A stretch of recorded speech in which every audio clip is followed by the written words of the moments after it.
نہ ہو۔ اب یہاں بات مبالغے کی ہو رہی ہے، یاد رکھیے گا، ٹھیک ہے۔ اس شخص کے لیے سنت ہے جو کہ روزے کی حالت میں نہ ہو، ٹھیک ہے۔ جبکہ روزہ دار اگر ہے تو ان دونوں چیزوں میں روزہ ٹوٹنے کے پیش نظر مبالغہ نہیں کرے گا، کیا مبالغہ نہیں کرے گا، ٹھیک ہے۔ اس لیے نبی پاک صلی اللہ علیہ وسلم نے ارشاد فرمایا کہ کلی کرنے اور ناک میں پانی چڑھانے میں مبالغہ کرو، مگر یہ کہ اگر تم روزے کی حالت میں نہ ہو، ٹھیک ہے۔ اگر آپ روزے کی حالت میں تو آپ نے مبالغہ نہیں کرنا۔ مبالغے کی تعریف یہ ہے کہ مبالغہ کہتے کس کو ہیں، ٹھیک ہے۔ تو کلی میں مبالغے سے مراد یہ ہے کہ کلی کے دوران غرغرہ بھی کیا جائے، ٹھیک ہے، کلی کے دوران غرغرہ بھی کیا جائے، یعنی حلق کی جڑ تک پانی پہنچا کر اسے خوب ہلایا جائے، ٹھیک ہے۔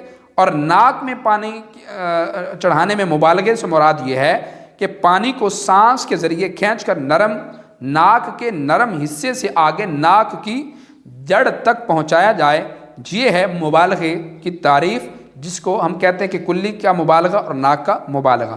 اچھا، اسی طرح علامہ طحطاوی علیہ رحمہ آپ فرماتے ہیں یعنی کلی کرنے اور ناک میں پانی چڑھانے میں مبالغہ کرنا معتمد قول کے مطابق وضو اور غسل دونوں میں سنت ہے۔ اچھا، اب اسی طرح سید اعلیٰ حضرت امام اہل سنت شاہ مولانا امام احمد رضا خان فتاوی رضویہ میں آپ تحقیق اپنی پیش کرتے ہیں اور فرماتے ہیں کہ ناک کے دونوں نتنوں میں جہاں تک نرم جگہ ہے، یعنی سخت ہڈی کے شروع تک دھلنا غسل میں یہ فرض ہے، اور یہ یوں ہی ہو سکے گا کہ پانی لے کر سونگے اور اوپر کو چڑھائے کہ وہاں تک پہنچ جائے۔ لوگ اس کا بالکل خیال نہیں کرتے، اوپر ہی اوپر پانی ڈالتے ہیں کہ ناک کے سرے کو چھو کر گر جاتا ہے۔ بانسے میں جتنی جگہ نرم ہے اس سب کو دھونا تو بڑی بات ہے۔ ظاہر ہے کہ پانی کا بالطبع میل نیچے کو ہے، ٹھیک ہے نا، یعنی جب ہم پانی ناک میں لیتے ہیں تو پانی نیچے کو آتا ہے، اور اوپر بے چڑھائے ہرگز نہیں چڑھے گا۔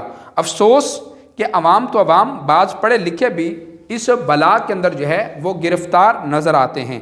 کاش آپ فرماتے ہیں کہ استنشاق کے لغوی معنی پر ہی نظر کرتے تو یہ اس آفت میں نہ پڑتے۔ استنشاق سانس کے ذریعے کوئی چیز ناک کے اندر چڑھانا ہے، نہ کہ ناک کے کنارے کو چھونا۔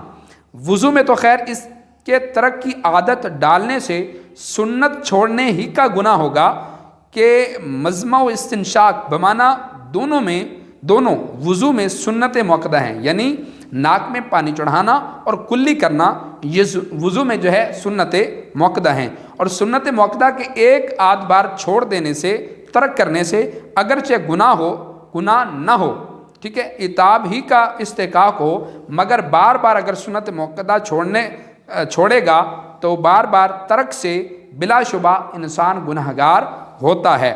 تاہم وضو تو ہو جاتا ہے اور غسل تو ہرگز ہی اترے گا ہی نہیں، یعنی غسل تو ہوگا ہی نہیں جب تک سارا منہ حلق کی حد تک اور سارا نرم بانسا یعنی ناک کی جو نرم جگہ ہے سخت ہڈی کے کنارے تک پورا نہ دھل جائے، ٹھیک ہے، آپ کا غسل ادا نہیں ہوگا۔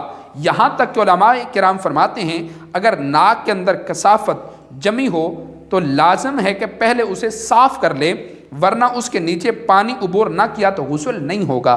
مطلب یہ ہے کہ اگر آپ غسل کے دوران ناک میں جب پانی چڑھاتے ہیں تو ناک کے اندر جو رینٹ وغیرہ میل وغیرہ جمی ہوئی ہے پہلے اس کو صاف کریں۔ اگر میل کے اوپر سے پانی گزر گیا اور جسم کی سطح کو پانی نہ لگا تو آپ کا غسل ادا نہیں ہوگا۔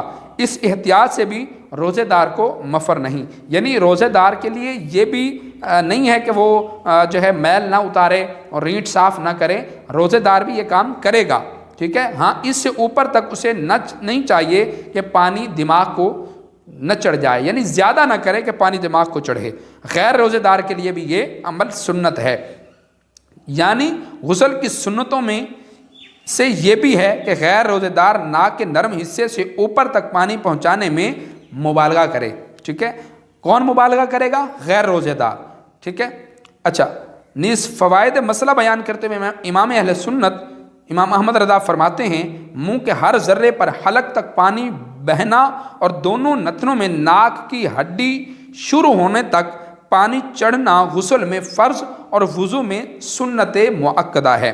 لہذا اب جو صورت پوچھی گئی، بھائی نے پوچھا تھا کہ حالت روزہ میں غسل فرض ہو گیا کسی بھی وجہ سے، تو دوران غسل ناک میں پانی چڑھانا ضروری ہے یا نہیں، اور اس صورت میں کیا حکم ہوگا؟ تو لہذا فرماتے ہیں کہ پوچھی گئی صورت میں روزے کی حالت میں فرض غسل ادا کرتے وقت غسل کے تینوں فرائض ادا کیے جائیں گے۔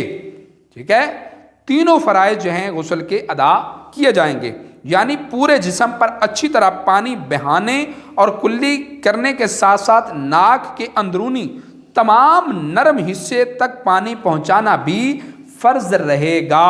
ٹھیک ہے، یہاں بڑے بڑے غلطیاں کر رہے ہوتے ہیں اور بتاتے ہیں جی روزے کی حالت میں آپ نے نرم حصے تک پانی نہیں پہنچانا۔ ٹھیک ہے، ہاں اتنی احتیاط آپ نے کرنی ہے کہ پانی دماغ کو نہ چڑھے، لیکن نرم حصے تک پانی پہنچانا فرض ہی رہے گا۔ اگر ایسا آپ نے نہ کیا تو آپ کی ناپاکی، جنابت، پلیتی دور نہیں ہوگی۔ ٹھیک ہے، اور ایسے شخص کا مسجد میں داخل ہونا، نماز پڑھنا یا پڑھانا اور تلاوت قرآن کرنا یا قرآن کو چھونا ناجائز و گناہ ہے، بلکہ اس حالت میں پڑھی گئی تمام نمازوں کو دوبارہ پڑھنا یہ واجب بھی ہوگا اور بعض صورتوں میں اثر نو اعادہ کرنا فرض ہوگا۔ ٹھیک ہے۔